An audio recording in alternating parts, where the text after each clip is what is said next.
Je vous ai demandé sur Instagram de m'écrire vos questions dans une FAQ pour que j'y réponde ici en vidéo. J'ai reçu énormément de questions donc je pourrais pas répondre à tout malheureusement, mais je vais essayer de faire de mon mieux. Les questions, je les ai d'abord sélectionnées en fonction de ce que j'aborde de base dans mes vidéos et peut-être que je ferai deux parties. Donc si vous voyez pas votre question dans cette vidéo là, peut-être qu'elle sera dans la prochaine. Et ça me tenait vraiment à cœur de faire une vidéo où je réponds à vos questions. Je trouve que c'est intéressant et important justement de connaître ce dont vous avez besoin. Et moi-même j'aime beaucoup ce type de vidéo sur YouTube en général. Et peut-être que tu as posé une question, peut-être pas dans la story, mais dans tous les cas, peut-être qu'en regardant la vidéo, tu vas dire « Ah mais cette question, je l'aurais bien posée finalement, j'aurais pas eu l'idée, mais maintenant j'ai bien envie d'écouter la réponse, etc. etc. » On va pouvoir commencer les questions et je les ai notées sur un carnet. Je vais vous les afficher ici, mais j'ai noté mes réponses sur ce carnet pour rien oublier. Celle qui revient le plus, c'est comment faire pour oublier son ex. Là, c'est posé de cette façon, ou alors c'est comment faire pour oublier mon premier amour, etc. etc. Il y a eu énormément de questions comme ça. Déjà, il faut comprendre que vouloir oublier,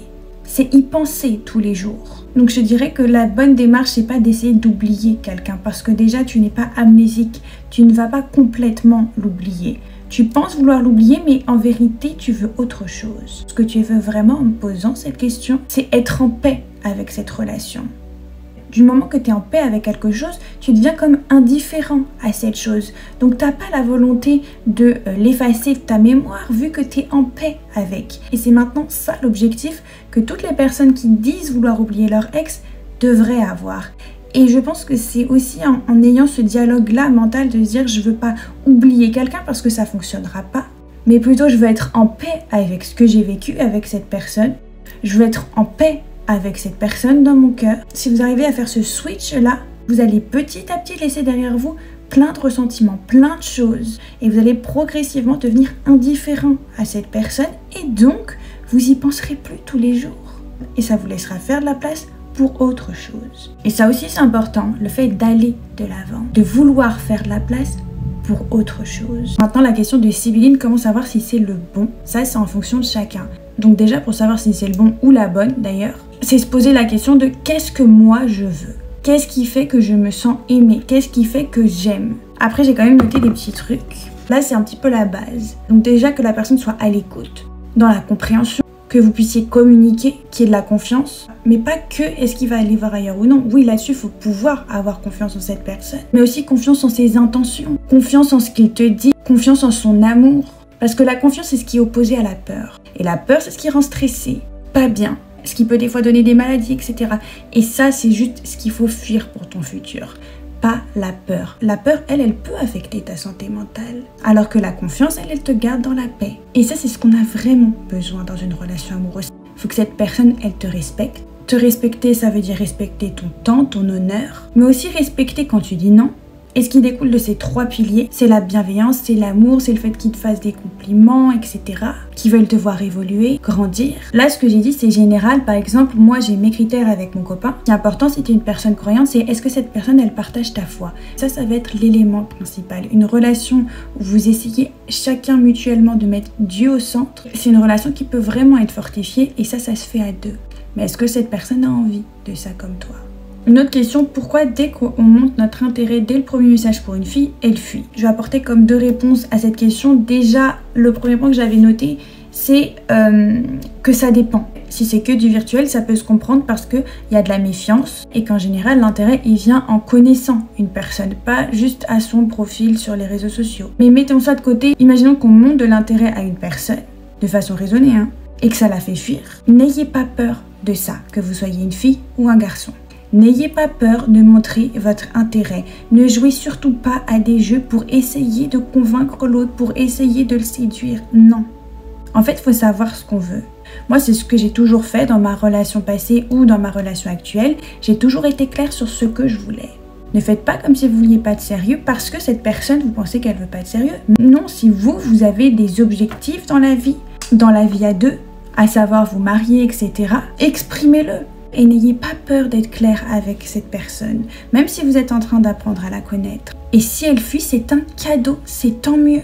Ça va vous faire gagner du temps pour rencontrer la bonne personne. Ensuite, que fais-tu dans la vie? Je fais plusieurs choses. Déjà la création de contenu, mais c'est pas mon activité principale. J'ai 2 marques de bijoux que je fais moi-même à la main dans mon atelier. Il y a Guidance Boutique que j'ai depuis 3 ans et Pensée Secrète qui est nouvelle. Je fais aussi des séances de coaching à côté. en lien avec les vidéos que je vous fais. D'ailleurs, j'en profite pour vous dire que tout est complet, toutes mes séances sont complètes.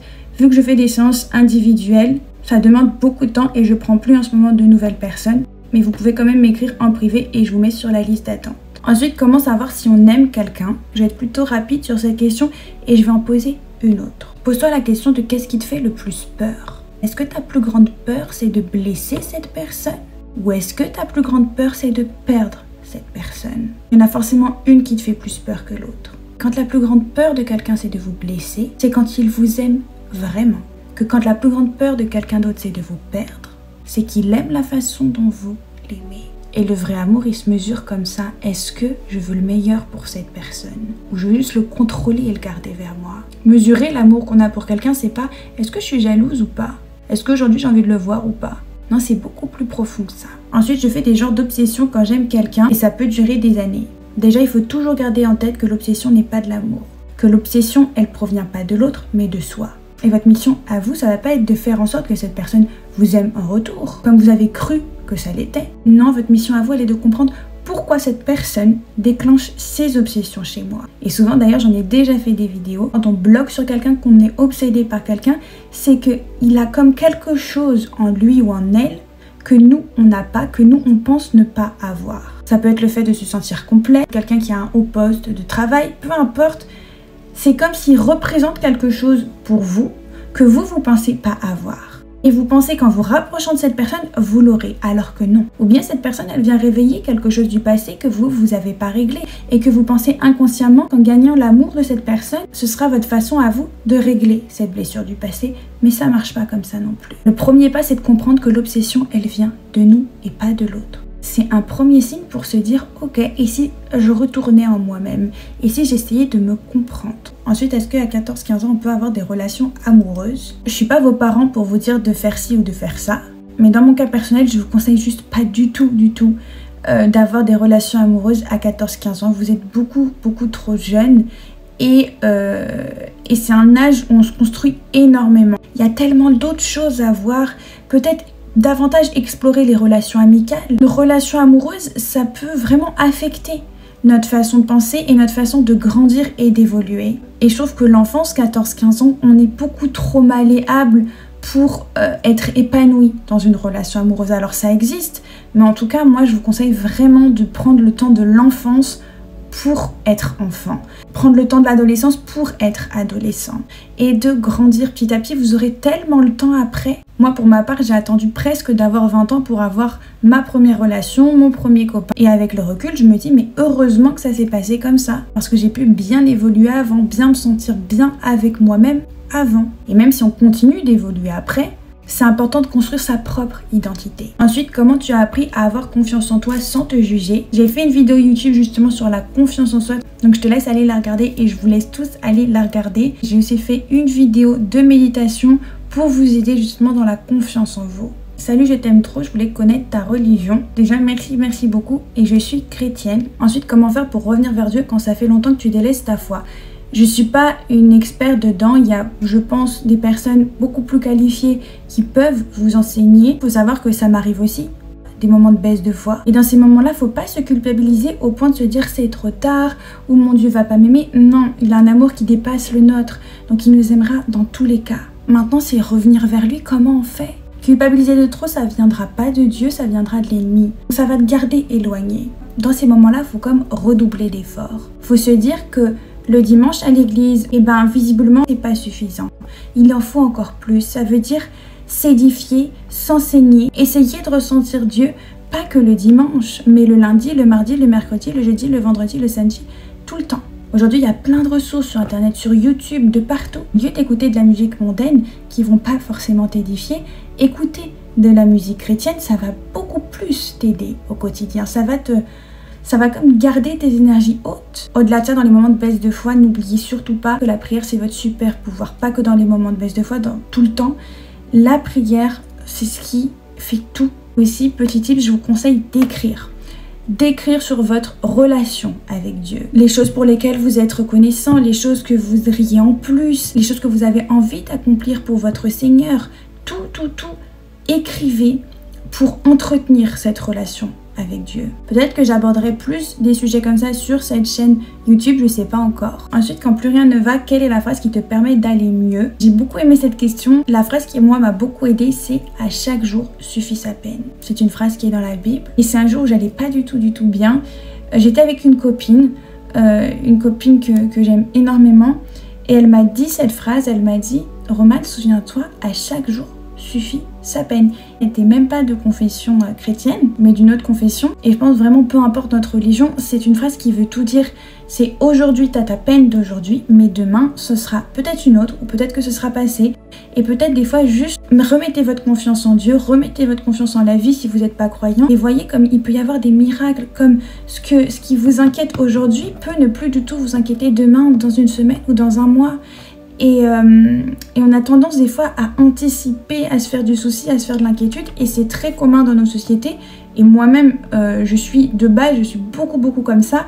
Et ma religion m'a énormément aidée. Et notamment, cette audace d'esprit de se dire qu'à chaque jour suffit sa peine. Ça permet vraiment de se décharger de la lourdeur de quand ça va pas, justement. Et ça revient aussi à ce que me disait ma grand-mère. Elle me disait, tout passe. Juste 2 mots. Et c'est vrai, tout finit par passer. Et elle qui avait un certain âge, elle a justement vu dans toute sa vie que tout finit par passer. Du coup, pour te répondre, je dirais vraiment que dans les moments où ça va vraiment pas, c'est vraiment cette phrase qui m'aide. Pour la dépendance affective, je pourrais répondre à cette question-là, mais je le ferai sûrement trop brièvement. Et je pense que pour cette question, il faut prendre son temps. Et je pense que d'ici quelques temps, j'en ferai carrément une vidéo en entier.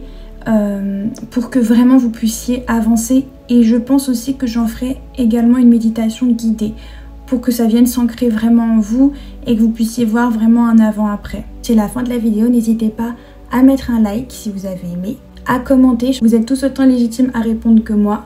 Et c'était tous en commentaire. N'hésitez pas à vous abonner à mon Instagram pour les prochaines questions, à mon TikTok parce que c'est là que je poste les nouvelles vidéos et à cette chaîne YouTube aussi. Je vous fais plein de gros bisous et je vous dis à la prochaine vidéo.